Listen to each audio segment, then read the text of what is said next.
میں نے پوچھا شرعی دلیل کیا ہے؟ تو اس کے بغیر قبول کیجیے. شرعی دلیل کیا؟ تقلید کی تعریف اس نے کیا کی کہ غیر نبی کی بات کو بغیر شرعی دلیل کے ماننا یہ تقلید ہے. میں نے پوچھا شرعی دلیل کیا ہے؟ تو اس نے کہا قرآن، حدیث، اجماع اور قیاس. یہ کیا ہے؟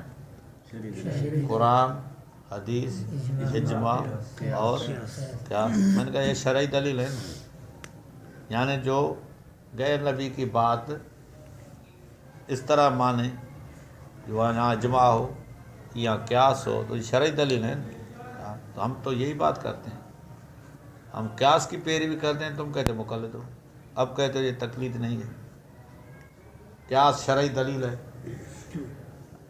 ہم بھی تو یہی کہتے ہیں، ہمارے اصول میں یہ 4 چیزیں لکھی ہوئی ہیں. تم ان اصولوں کی قیاس کی وجہ سے تو ہمیں مقلد کہتے ہو. اب کہتے ہو قیاس کی بات ماننا، قیاس سے بات ماننا یہ تقلید نہیں ہے، تو ہم مقلد نہیں. تم بھی ہمارے طرف کیا قیاس دلیل ہے، قیاس تو ہم بھی مانتے ہیں، تو پھر اختلاف کس چیز پر ہے؟ اس نے کہا ہم 5ویں چیز ثابت کریں گے جو اس کے علاوہ تمہارے اندر ہے. پھر میں نے پوچھا کتاب اللہ کی تعریف کرو، حدیث رسول کی تعریف، پھر اجماع کی تعریف کرو، پھر قیاس کی تعریف کرو. 4 تعریفیں اس نے کی، میں نے لکھی. آئے خیال میں؟ پھر میں نے پوچھا کہ کسی بھی غیر معتمد علیہ شخصیت کی اجتہادی رائے جو اس طرح کتاب اللہ سے بھی ثابت نہ ہو، حدیث سے بھی ثابت نہ ہو، اجماع سے بھی ثابت نہ ہو، قیاس سے بھی ثابت نہ ہو، اس کی بات ماننا جائز ہے یا حرام ہے؟ تو اس نے کہا جائز ہے. تو میں نے کہا 5ویں چیز آپ نے مان لی.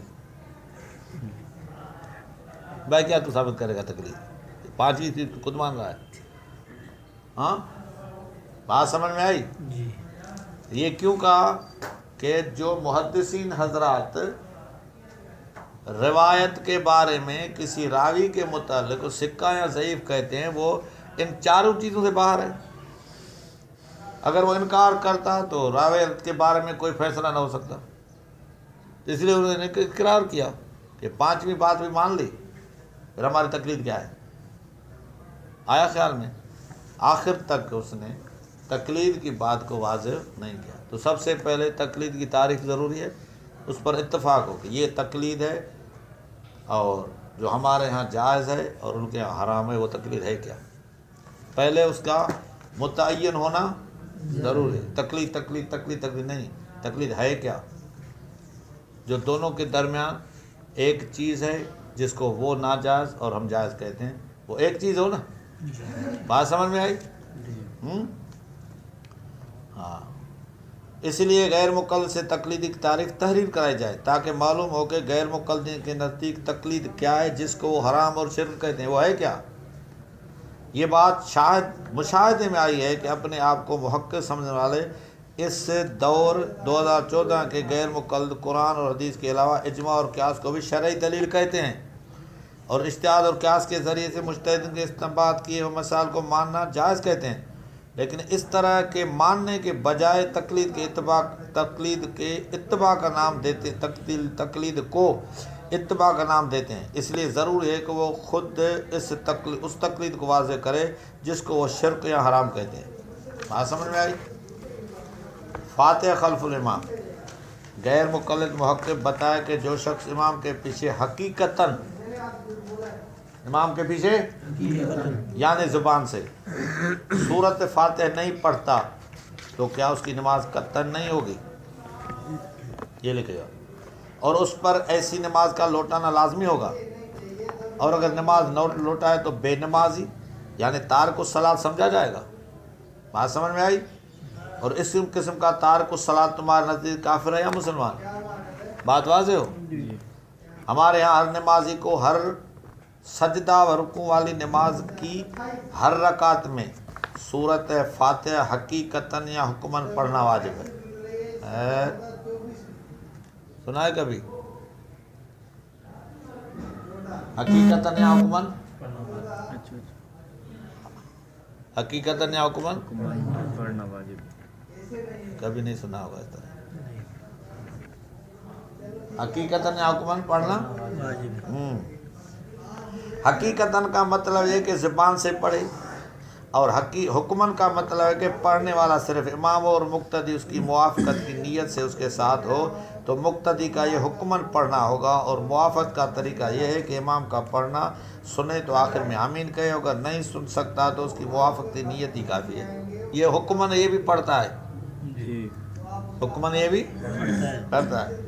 جیسا کہ کوئی وفد کسی حاکم کے پاس کوئی مطالبہ کرنے کے لیے جاتا ہے تو ادھر عرض گزار صرف ایک ہوتا ہے، دوسرے ادھر وہی مطلب دل میں رکھے ہوئے اس متکلم کا ساتھی بن کر بازار خاموش بیٹھے ہوئے نظر آتے ہیں، لیکن حاکم بخوبی سمجھتا ہے کہ تمام لوگوں کا وہی مطالبہ ہے جو اس متکلم نے بتایا۔ اگر حاکم کو مطالبہ پورا کرنا ہوتا ہے تو وہ کہتا ہے کہ اتنے سارے لوگ مجتمع ہو کر میرے پاس آئے ہو، میں آپ سب لوگوں کا یہ مطالبہ پورا کروں گا۔ اور اس کی مثال قرآن میں موسیٰ علیہ السلام کی دعا کا ذکر ہے کہ یونس سورت 88 میں بیان فرمائی ہے، وقال موسیٰ ربنا انک آتیت الآیہ۔ ٹھیک ہے، دعا مانگنے والا حضرت موسیٰ علیہ السلام کا جواب آیا، قال قد اجیبت دعوتکما، تمہاری دونوں کی دعا قبول۔ آیت میں کیا ہے؟ وقال موسیٰ، دعا کس نے کی؟ موسیٰ علیہ السلام، اور جواب کیا ملا؟ اجیبت دعوت کما، پڑھو، دعوت کما فاستقیما، تم دونوں کی دعا کرنے والا کون تھا؟ تو موسیٰ علیہ السلام کے ساتھ ہارون تھا نا، یہ ساتھ ہونوں کو دونوں کی دعا کہا گیا، تو یہ حکمن اس نے بھی دعا کی، حقیقتاً کس نے کی؟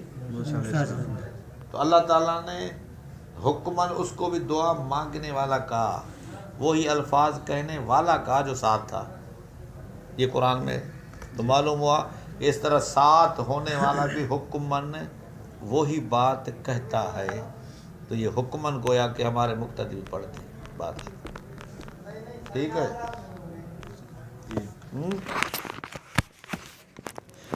یہ 20 تراویح کا جو ہمارے طرف سے دلیل